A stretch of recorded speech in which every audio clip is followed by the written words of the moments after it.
Dalam legenda asli, Maryam hanyalah gadis korban tragis. Arwahnya gentayangan di sekitar jembatan Ancol.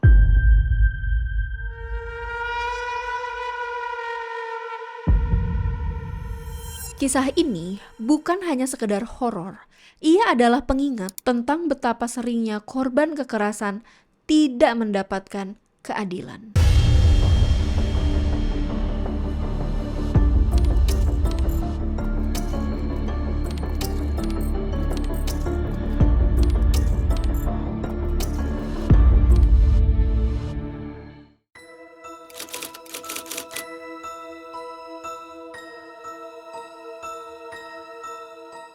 Sahabat Sukma, dalam episode kali ini kita akan membuka tabir salah satu legenda urban paling populer dari Jakarta. Kisah seorang gadis manis yang arwahnya dipercaya masih gentayangan di sebuah jembatan tua.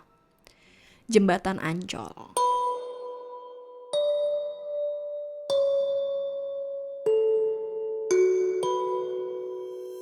Untuk memahami legenda ini, kita harus menengok jauh ke masa lalu. Abad ke-19, Batavia, nama lama Jakarta yang masih dikuasai pemerintah kolonial Belanda.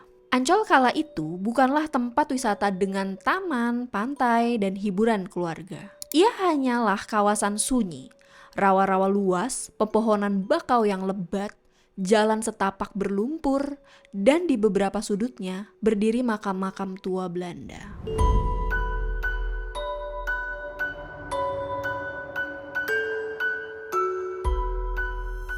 Batu nisan berlumut, sebagian roboh, sebagian lagi terbenam dalam tanah. Di tengah kawasan sepi itulah berdiri sebuah jembatan kayu. Jembatan sederhana yang menghubungkan jalur pesisir. Dan kelak, disitulah nama si manis jembatan Ancol dilahirkan. Maryam, atau dalam versi lain dikenal sebagai Siti Ariyah, adalah gadis Betawi berparas jelita. Ia berasal dari keluarga sederhana. Kecantikannya membuat banyak pria tergila-gila, tetapi juga mengundang iri dan niat buruk.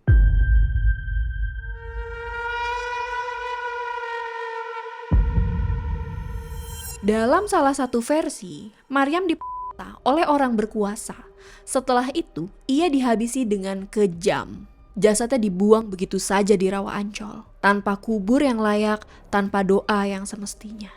Kematian tragis itu seakan meninggalkan luka, bukan hanya bagi keluarganya, tapi juga bagi tanah tempat jasadnya dibuang.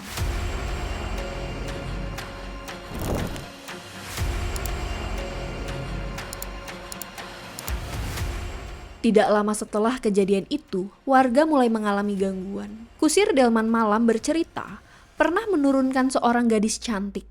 Tapi saat ia menoleh untuk menerima bayaran, bangku penumpang sudah kosong. Seorang pengendara becak pun mengaku serupa. Ia menjemput seorang perempuan bergaun putih.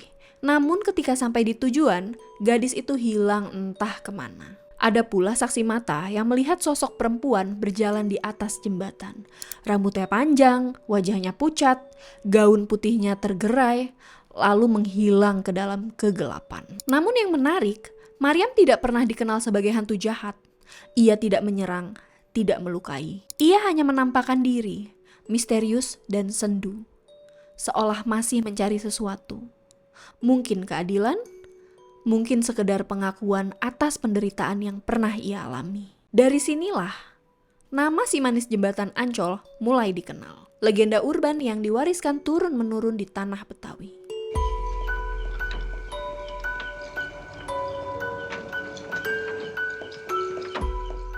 Sahabat Sukma, kisah Maryam tidak berhenti sebagai cerita rakyat. Tahun 1973, kisah ini diangkat ke layar lebar lewat film berjudul Si Manis Jembatan Ancol.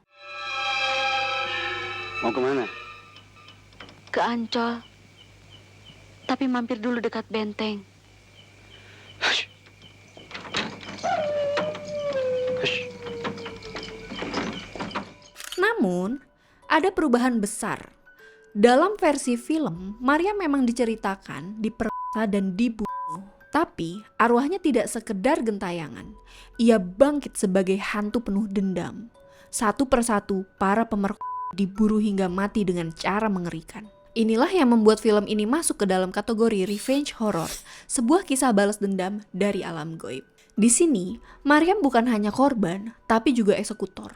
Bukan lagi sekedar legenda penampakan, melainkan sosok arwah yang aktif membalas sakit hati.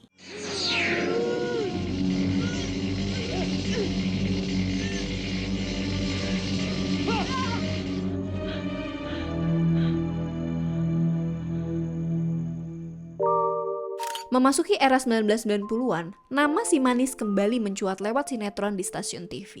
Kali ini, sosok si Manis diperankan oleh Diah Permatasari dan karakternya mengalami transformasi besar. Dalam sinetron tersebut, si Manis tidak lagi digambarkan sebagai hantu pendendam. Ia menjadi arwah cantik bergaun merah dengan karakter lebih ramah, bahkan kadang menolong orang-orang yang ditindas. Nuansa horor bercampur komedi membuat si Manis menjadi tontonan populer di era itu.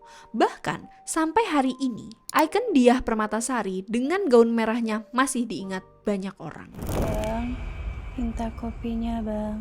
Ya, pahit. Jangan pahit dong kopinya. Manis, ya. Buat Neng Manis, kopinya manis, saya bikin.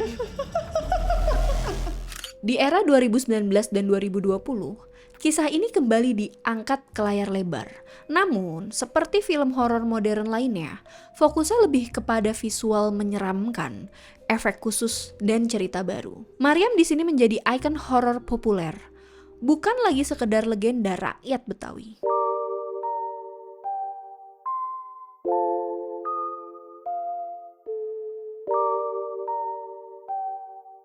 Sahabat Sukma, dari sini kita bisa melihat perbedaan yang jelas. Dalam legenda asli, Maryam hanyalah gadis korban tragis.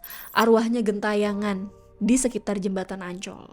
Menampakkan diri tapi tidak melukai siapapun. Versi film, Maryam diubah menjadi arwah dendam yang memburu pembunuhannya. Versi sinetron, Maryam bahkan menjadi hantu baik hati yang menolong orang tertindas. Legenda hanyalah satu.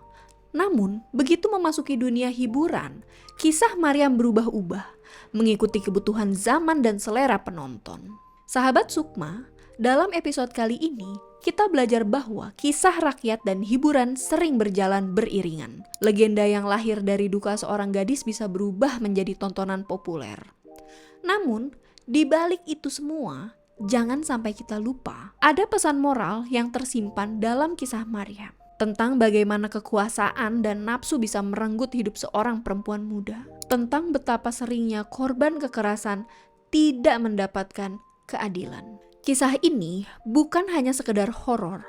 Ia adalah pengingat bahwa di dunia nyata masih banyak Maryam-Maryam lain yang harus dilindungi. Dan tugas kita lah untuk memastikan tragedi semacam itu tidak terulang lagi.